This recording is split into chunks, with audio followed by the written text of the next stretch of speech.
இன்னைக்கு நான் காஞ்சிபுரம் காமாட்சி அம்மன் கோவிலுக்கு வந்திருக்கேன் அம்பாளை தரிசிக்கிறதுக்காக. நான் அவங்களுடைய டிவோட்டி. ஒவ்வொரு ஆடி வெள்ளியும் விரதம் இருந்து அம்பாள் கோயிலுக்கு போறது என்னுடைய சின்ன வயசு காலத்துல இருந்து அந்த பழக்கம். இப்ப இந்த 3வது வெள்ளி என்னை பொறுத்தவரைக்கும் மிக முக்கியமான நாள்.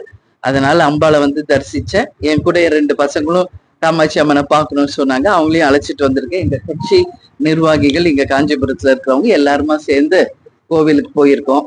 சரி இல்லைங்க, அவருக்கு உடல்நிலை சரியில்லை அப்படின்றதுனால ஒரு அரசியல் நாகரிகத்துடன் பண்பாடுடன் நட்பு ரீதியாக அவரை போய் நாங்க சந்திச்சோம். ஏன்னா கேப்டன் உடல்நிலை சரியில்லாத போது ஒவ்வொரு வாட்டியும் அவர் நேரா கேப்டனை சந்திச்சிருக்காரு, அறிக்கை விடுவாரு. அதே மாதிரி வேற கேப்டன் மறைவுக்கு நீங்க எல்லாரும் பாத்தீங்க, கவர்மெண்ட் எவ்வளவு தூரம் இறுதி மரியாதையில இருந்து தீவுத்துடல இருந்து எல்லாமே அவங்க பண்ணி கொடுத்திருக்காரு. இன்னைக்கு நேரத்துல எங்க திருமணமே அவர் கலைஞர் தலைமையில நடந்தது. அந்த காலத்துல இருந்து இப்ப வரைக்கும் அவங்க ஃபேமிலி ஃப்ரெண்ட்ஸ் தான். கேப்டனுக்கெல்லாம் கலைஞர் 40-45 வருஷமா பழக்கம். உங்க எல்லாருக்கும் அது தெரியும். அதே மாதிரி கலைஞர் மறைந்த போது அமெரிக்கால நாங்க இருந்தாலும் எப்படி கேப்டன் அழுதார் அப்படிங்கிறது எல்லாரும் பார்த்திருக்கீங்க. அது மட்டும் இல்ல, அவ்வளோ டயர்ட்ல அவ்வளோ தூரம் அமெரிக்கால இருந்து இறங்கினோடனே நேரடியாக கலைஞர் சமாதிக்கு சென்று அவருக்கு மரியாதை செலுத்திட்டு தான் வீட்டுக்கு வருவேன்னு சொன்னார். ஏன்னா அதுக்கு பேஸ் என்னன்னா மரியாதை, நட்பு தான். அந்த வகையில தான் நானும் போய் முதலமைச்சர் அண்ணன் ஸ்டாலின் அவர்களை மரியாதை நிமித்தமா சந்திச்சோம். அவங்க ஃபேமிலி எல்லாமே இருந்தாங்க. உதயா இருந்தாரு, அண்ணி இருந்தாங்க, அமைச்சர்கள் இருந்தாங்க.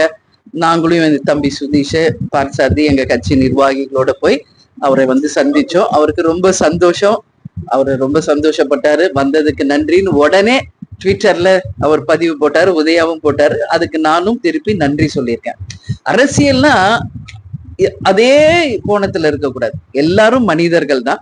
அரசியலுக்கு அப்பாற்பட்டு ஒரு நாகரிகமான ஒரு சந்திப்பு தான் இதாங்க. இப்ப ஒருத்தரை போய் நம்ம சந்திச்ச உடனே அவங்களோட கூட்டணி அப்படின்றது நம்ம ஊர்ல ஒரு கலாச்சாரமா இருக்கு. நான் நேத்து கூட நம்ம பிரஸ் மீட்ல தெளிவா சொன்னேன்.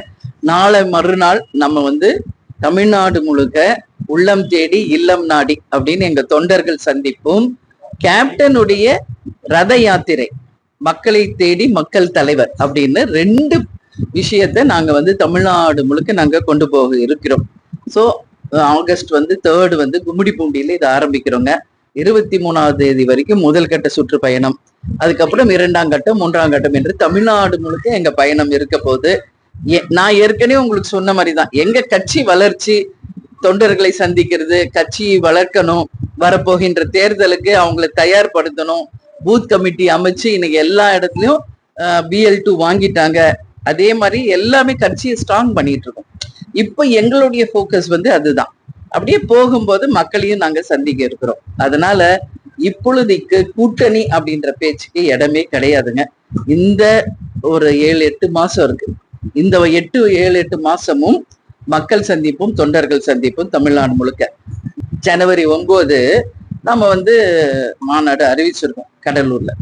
சோ அப்பதான் அது இறுதி கட்டத்தை அடையும். அப்போதான் அந்த அறிவிப்பு வரும்போது அதுதான் கரெக்டா இருக்கும். தமிழ்நாடு முழுக்கங்க படுகொலைகள், சிறுவர்களை பலாத்காரம் செய்யறது என்று பல விஷயங்கள் இங்க நடந்துகிட்டு இருக்கு. இப்ப பார்த்தோம்னா கவின் அப்படிங்கிறவரை ஆணவ படுகொலை செய்யறாங்க. சின்ன குழந்தைங்களை பாலியல் வன்கொடுமை செய்யறாங்க.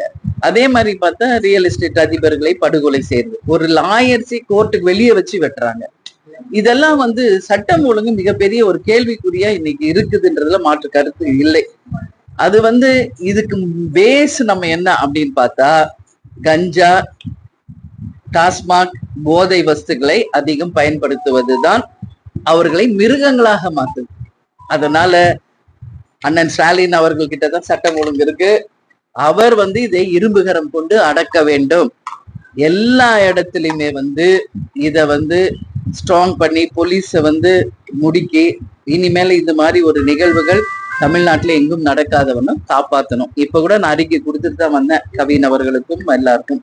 இது இப்ப நேத்தா நடக்குது சொல்லுங்க.